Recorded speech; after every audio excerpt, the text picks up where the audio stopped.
My home is where you are. And you and the children are my family. Ellen Ingalls, I love you.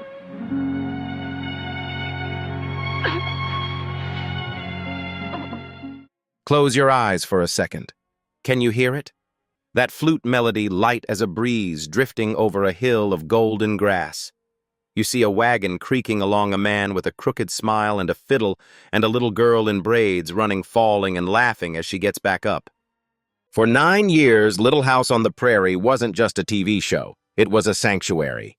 It was the place we went when the world felt too fast, too loud, and too cold.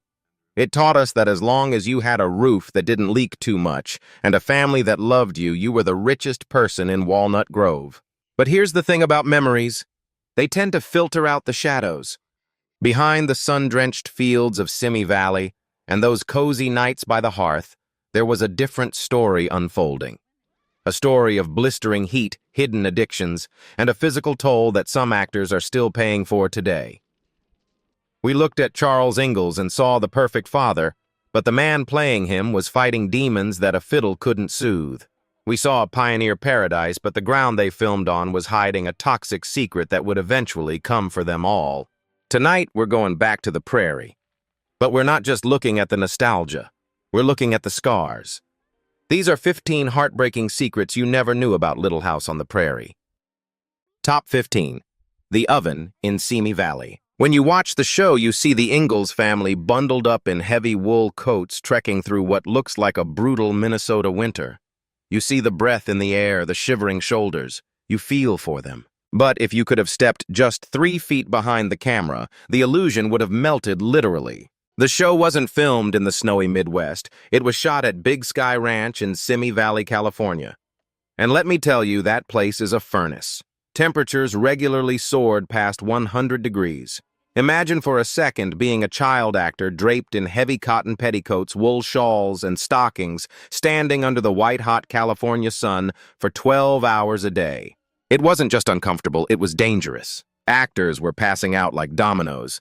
One of the most famous stories involves Allison Arngrim, who played the mean girl, Nellie Oleson.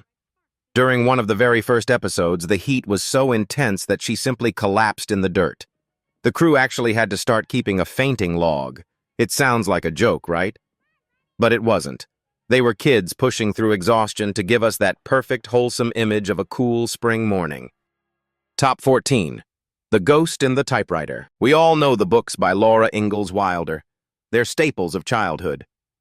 But did you know the version we got on screen, and even the version in the yellow books, was the Disney-fied version of a much darker reality? The real Laura Ingalls Wilder lived a life that would have been too traumatic for 1970s television. In her original unpublished memoir, Pioneer Girl, there is no soft glow of nostalgia. There is the smell of death. She wrote about a neighbor who, in a fit of alcoholic rage, nearly burned his wife alive.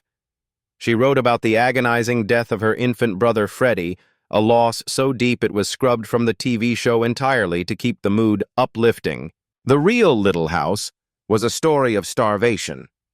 At one point, the family was so poor they were reduced to eating nothing but ground wheat for months, their bodies wasting away while they waited for a train that never came through the snow. When we watch the show, we see a family that struggles, but always wins.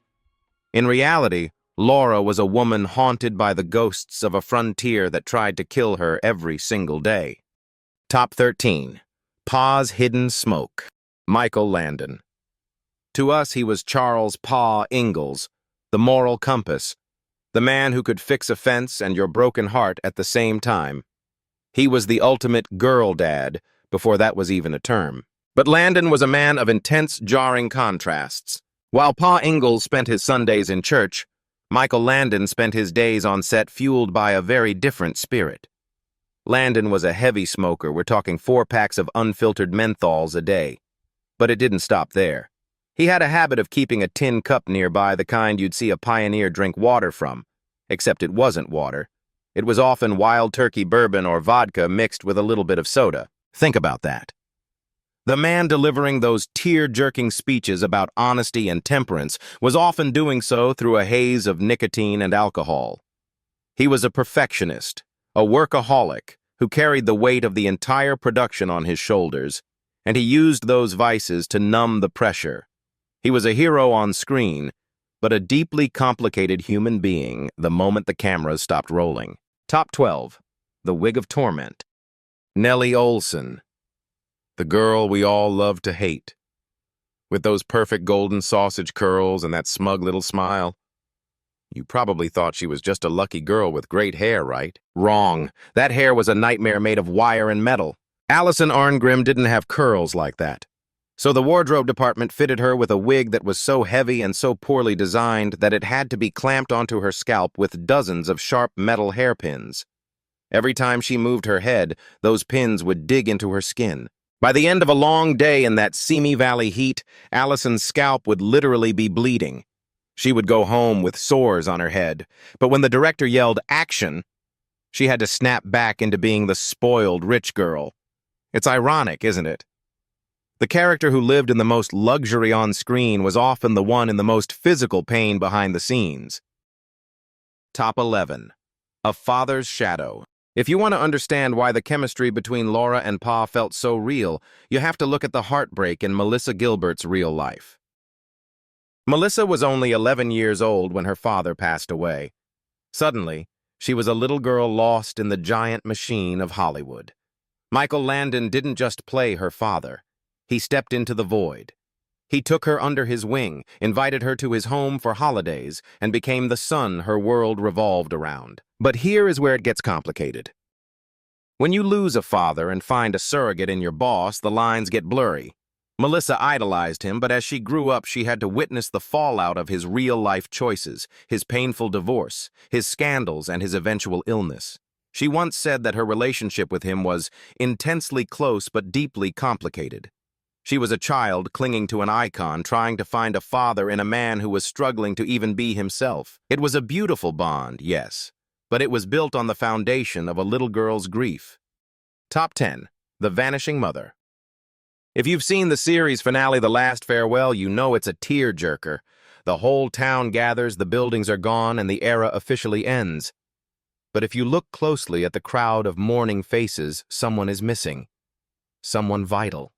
Catherine McGregor, the woman who made Mrs. Oleson the villain we couldn't stop watching, wasn't there. Now you might think there was a contract dispute or a massive feud, but the truth is actually much more quiet and in a way more heartbreaking for the fans. Catherine had spent years playing the most hated woman in Walnut Grove, but off-camera she was a deeply spiritual person. When the final curtain was about to fall, she wasn't in Hollywood. She was on a pilgrimage in India. She chose her soul over the spotlight, but for the rest of the cast and for us watching at home, her absence felt like a jagged hole in the family portrait. It was a reminder that even in a town as tight-knit as Walnut Grove, people can just drift away. They leave, and sometimes they don't even say goodbye. Top 9. The Blindness Reality. When Mary Ingalls lost her sight in Season 4, the show shifted. It went from a lighthearted pioneer romp to something much heavier. How about my eyes? Did you find anything? Mr. Ingalls, Mary is going blind.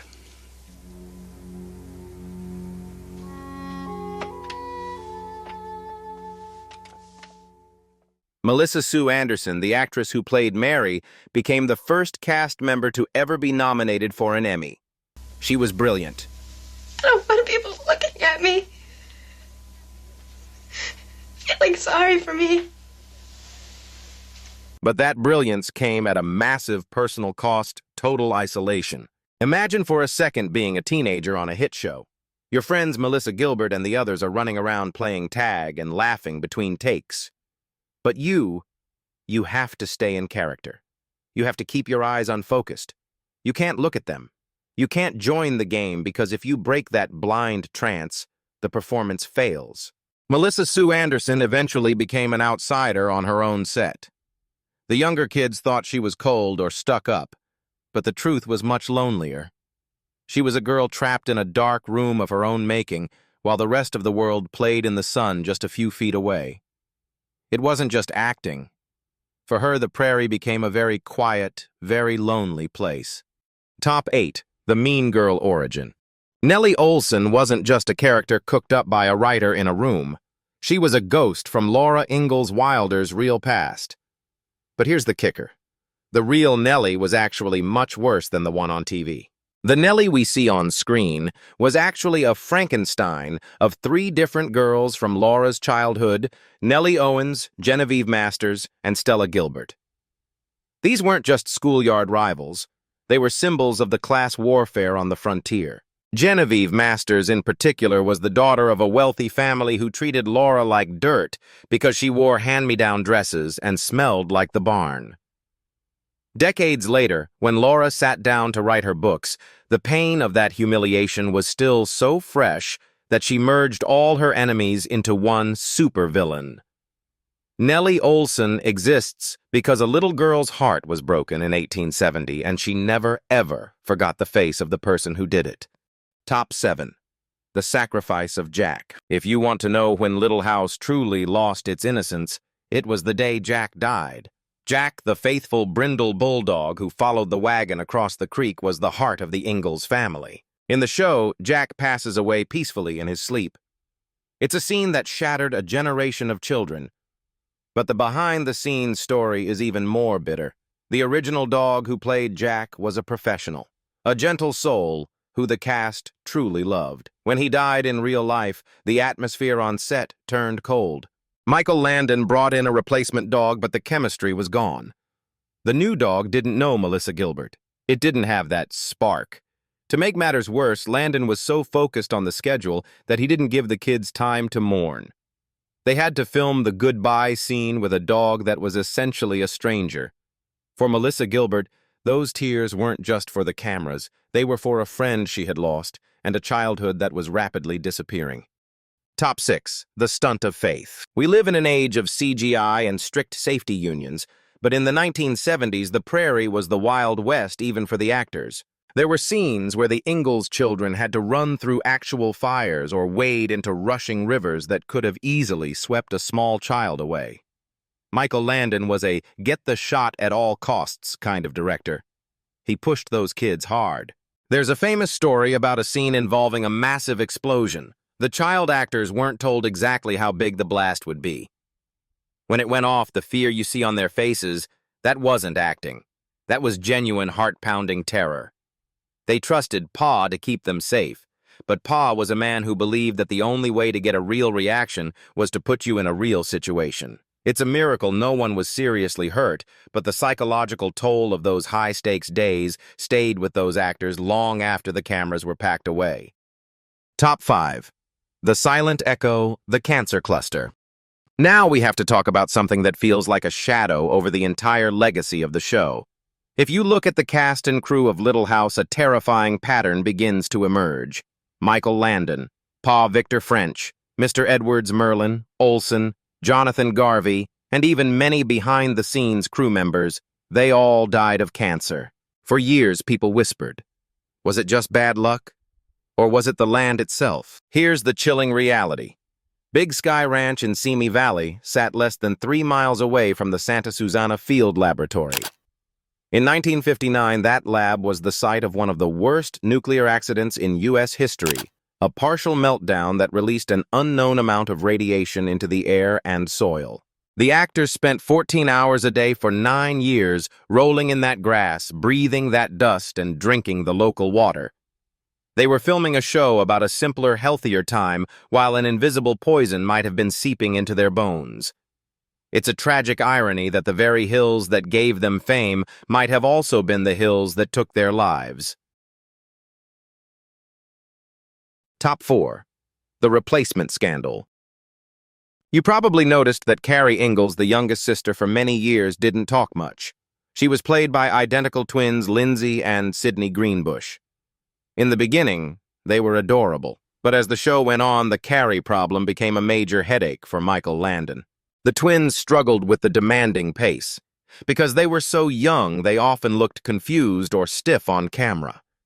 Landon, being a perfectionist, started cutting their lines until Carrie was essentially a background character who just tumbled down hills. But the real heartbreak, the fans were brutal. As the show aired, the twins received hate mail from people who thought they weren't as talented as Melissa Gilbert. Imagine being a child and having the world tell you that you're the weak link in your own family. It haunted the sisters for years, and it's a big reason why both of them walked away from acting the moment the show ended. Top 3. The Broken Promise of Walnut Grove. By 1982, the world was changing. The quiet, moral lessons of the Prairie were being replaced by the glitz and grit of the 80s. NBC decided to cancel the show, but they did it in a way that felt like a slap in the face to the people who built it. There was no big warning, no final season build-up. The cast found out through rumors and trade papers. Michael Landon was furious. He felt that after 9 years of making the network millions, they deserved a graceful exit. This anger fueled the creation of the final TV movies. Landon didn't want a happily ever after. He wanted an ending that made sure no one else could ever touch his town again. He felt betrayed by the industry, and that betrayal led to one of the most violent endings in television history. Top 2. The Final Explosion. If you've seen the final moments of The Last Farewell, you saw the town of Walnut Grove literally blow up. The church, the store, the houses all gone in a cloud of dynamite and dust. That wasn't a miniature model. Those were the real sets. Michael Landon gave the order to destroy everything. He told the cast it was a symbolic ending, but the truth was more practical and much more spiteful. He knew that the land lease required the ranch to be returned to its original state. But more than that, he couldn't stand the thought of another production using his buildings for a cheap western or a commercial. The actors stood on a nearby hill and watched their home vanish in flames. Melissa Gilbert wept uncontrollably. For her, it wasn't just a set. It was her entire childhood exploding in front of her eyes. Landon stood there stone-faced, watching the smoke rise. He had built this world, and he was the only one allowed to destroy it. Top 1. The Eternal Sunset. The most heartbreaking secret isn't a plot twist or a scandal. It's the way the story ended for the man who started it all. In 1991, Michael Landon was diagnosed with terminal pancreatic cancer. The invincible Pa Ingalls was fading. When he knew the end was near, he didn't call the press. He called Melissa Gilbert. In their final meeting, Landon was frail, but his spirit was still that of the man who ran through the fields of Simi Valley. He told her he was ready for the next adventure. When he passed away just a few months later, a part of the American soul went with him. The secret to Little House wasn't the wagon or the dresses. It was the love between a flawed man and the girl he called Half Pint. Even today, when you see that golden sunset in the opening credits, remember that it wasn't just a show. It was a letter of love and pain written by people who gave everything they had to remind us that no matter how hard the winter spring is always coming. Walnut Grove is gone now. The sets are ashes and the hills are silent. Many of the voices that filled that little house have fallen still. But why do we still watch? Why do we still cry when Mary loses her sight or when Pa hugs Laura? Maybe it's because in a world that feels increasingly broken, we need to believe that a family can survive anything as long as they stay together. We need to believe that kindness matters. So I have to ask you, what's your Walnut Grove? What's the place you go to in your heart when the world gets too cold? Tell me in the comments. Let's keep the fire burning for just a little while longer. And as always, thanks for coming home with us.